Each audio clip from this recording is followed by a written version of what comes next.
Welcome to the Rustic Garden Homestead. Today's video is all about garden chores, seeds you can direct sow, transplants you can start in March and April. It's the end of February.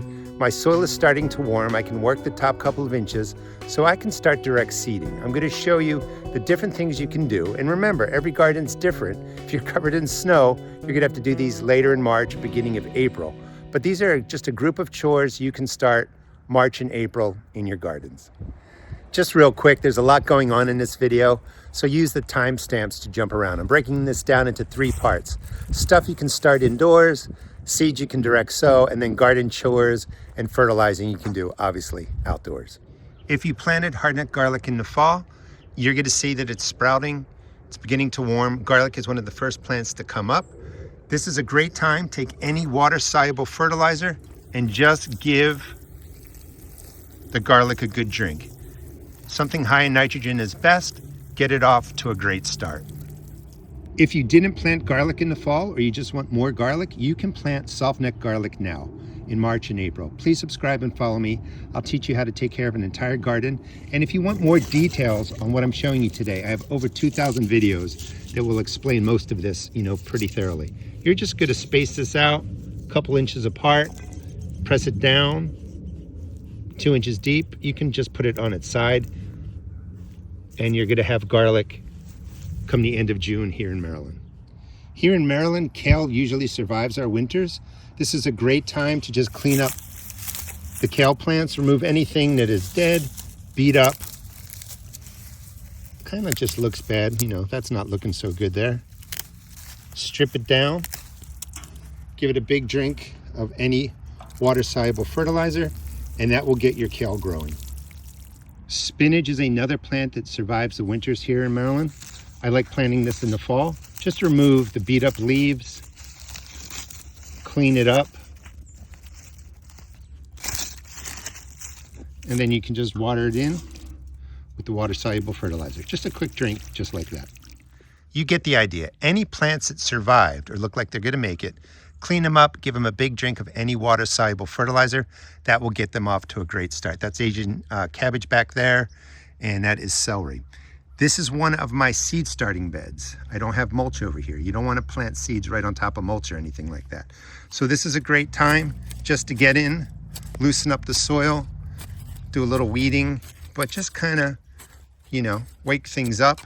And then I will go through, just pick out the weeds, and this will be a place that I'll be putting in seeds in not even in a couple of weeks, in a couple of days.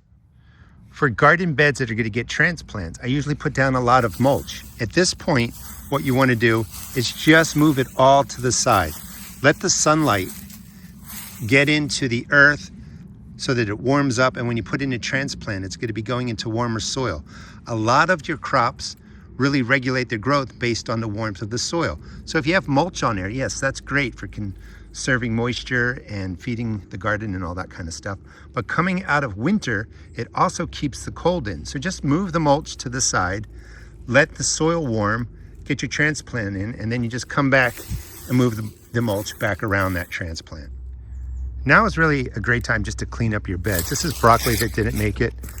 Just remove it, clean it up. I like to get some organic granular fertilizer, sprinkle it in, and then just work it into the top of the soil. I'll clean out all my beds like this. They'll sit for a couple of weeks in some cases before they're ready to be used, but this gets them off to a great start for the new season. Also a great time to work through all of your containers. Just remove what doesn't need to be there. Handful, and just work it right into the soil. Mix it through. If you can, go down halfway to the depth of the container. That will get some fertilizer in there. This will just sit here. You don't even need to water it in. Just let the rain take care of it. But this container will be ready for when I need it. These are my vertical planters from Greenstock Garden. I've been growing in them for 8 years. These are a bunch of leafy greens that I was growing towards the end of the fall. Just get in, clean out the pockets, remove, of course, all the stuff that's dead, any weeds. And what I'd like to do now is take some fertilizer. Now, not a lot, just a little pinch going into each pocket, something like that. Put some over there, and then just work it in to the top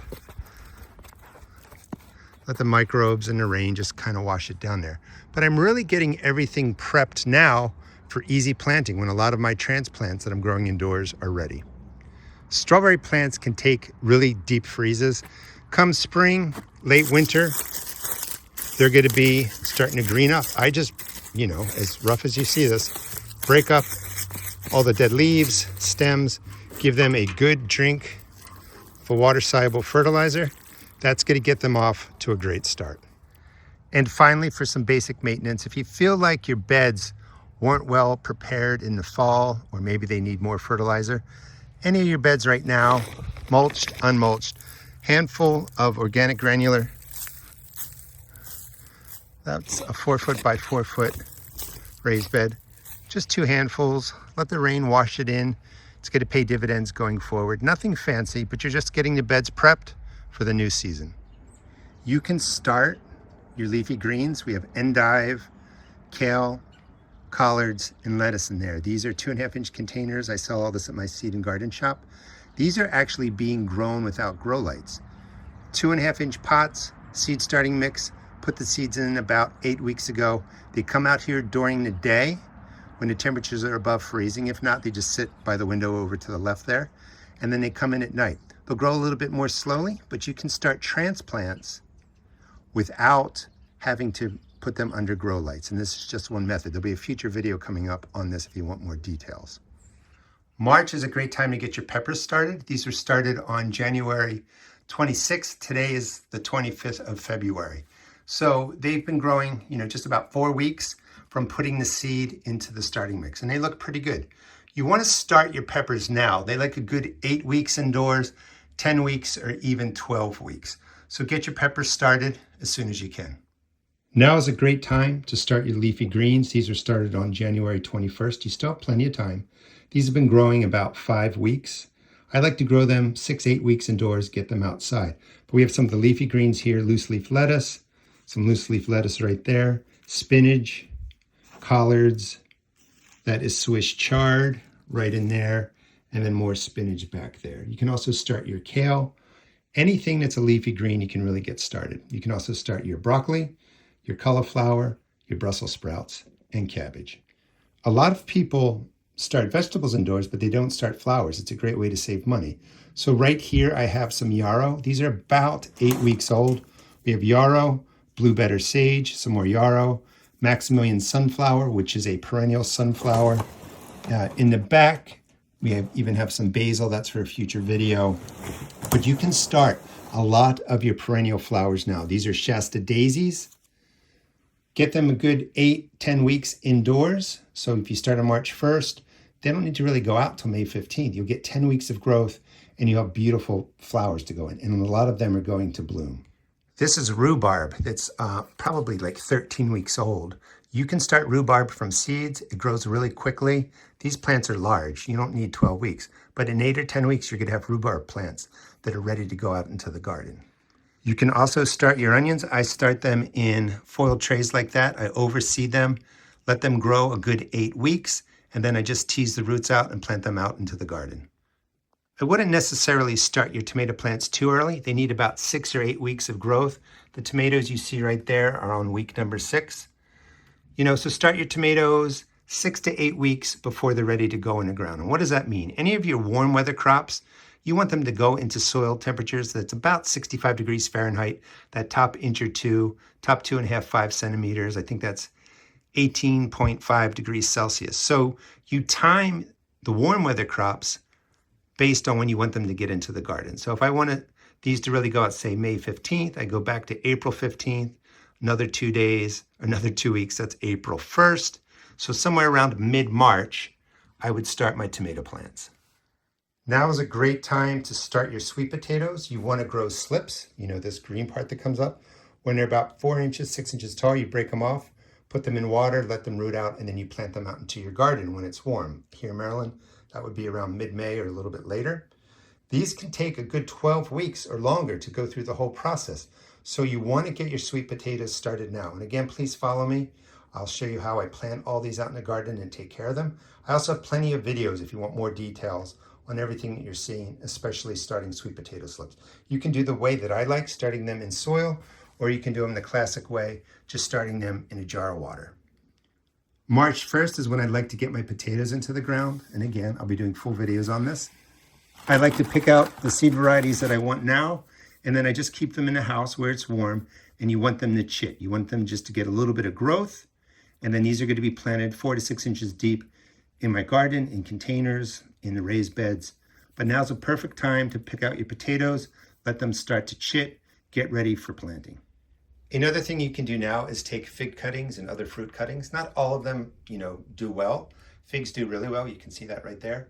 Take 6 or 8 inch cuts, put them into water, change the water every week, and over 8 to 12 weeks, they're going to start to leaf out, you're going to grow roots, and you're going to have plants you can transplant into your garden. You can plant your onion bulbs or your onion sets as soon as you can work the soil. That means it's just not frozen. You can get in and you can plant in that top 2-3 inches. I like to space the bulbs out about 2 inches, that's 5 centimeters, and I just plant them about 1 inch deep.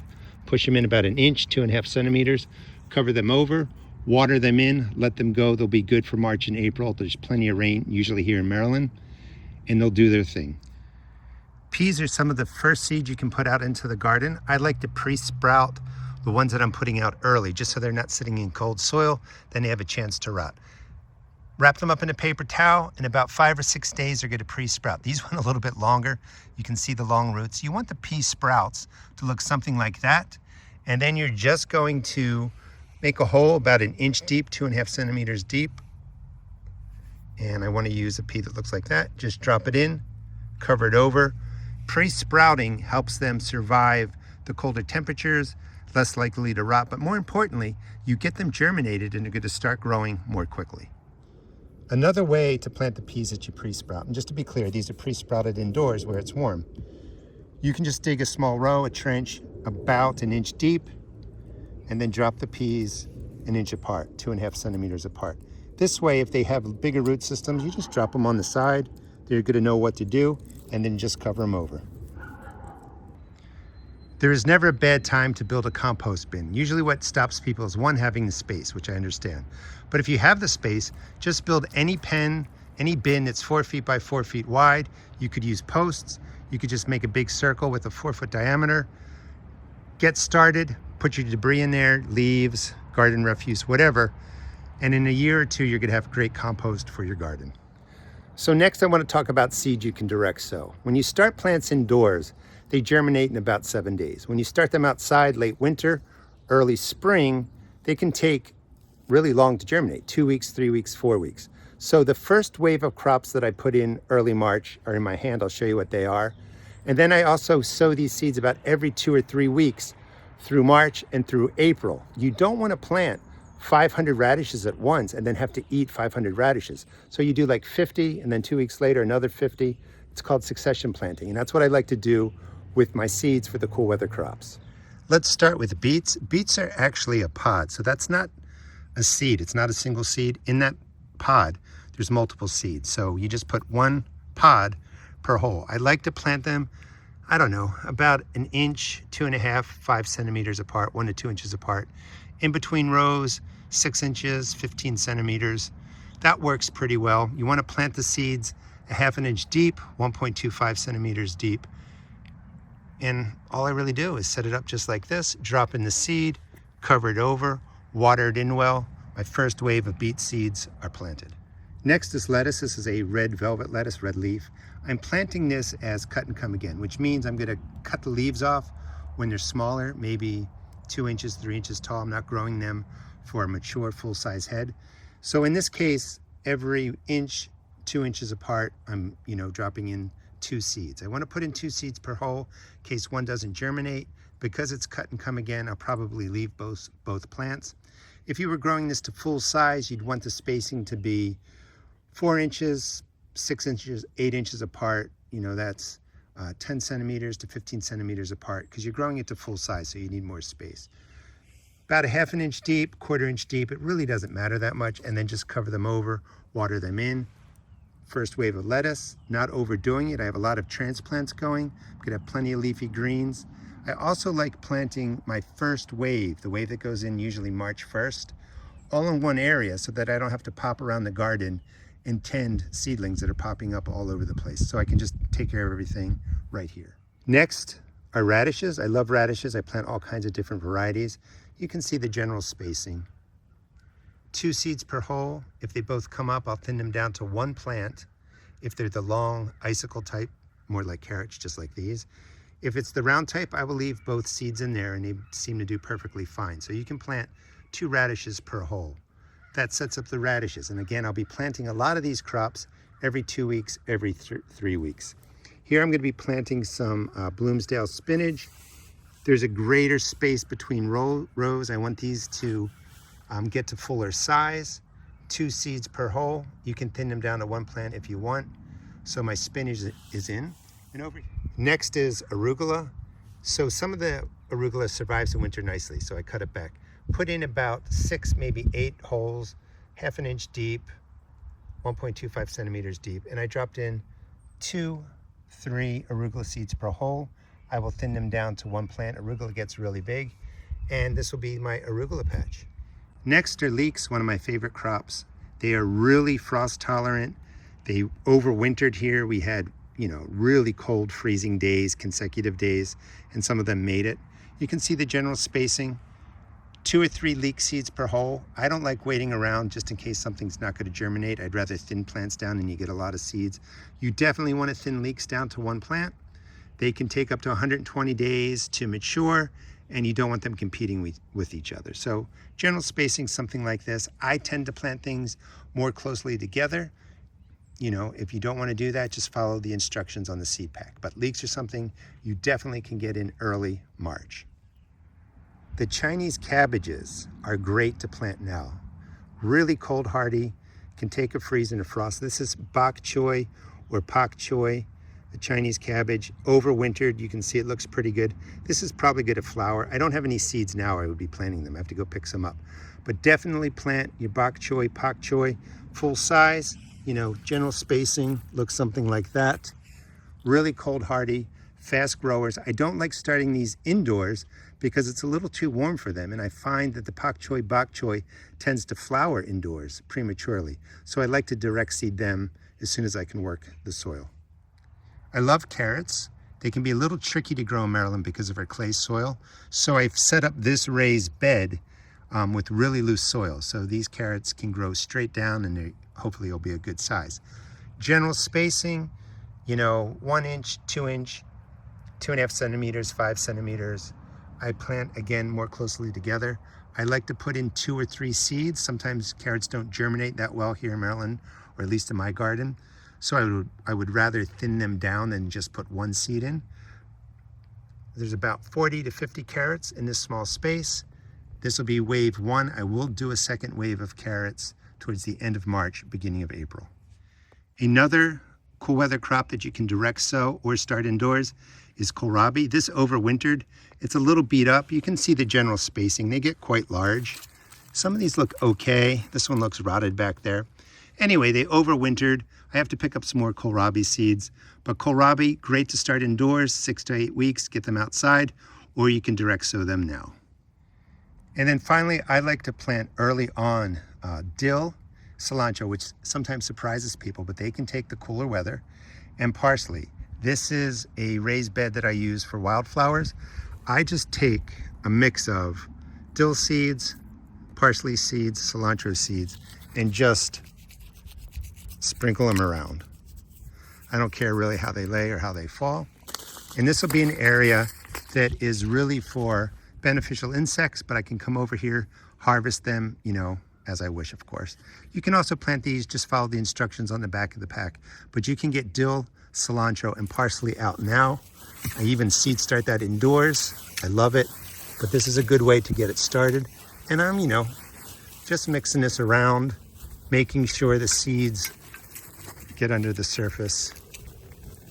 Water it in, and this will be a nice area for butterflies. They love those birds, and for bees and pollinators. Thanks so much for watching. Please check out my seed shop at therustedgarden.com. I sell tomato and pepper seeds for $1.75 a pack. All other seeds are $1.50 a pack. And please subscribe and follow me. I'll show you how to plant an entire garden. Thanks so much for watching.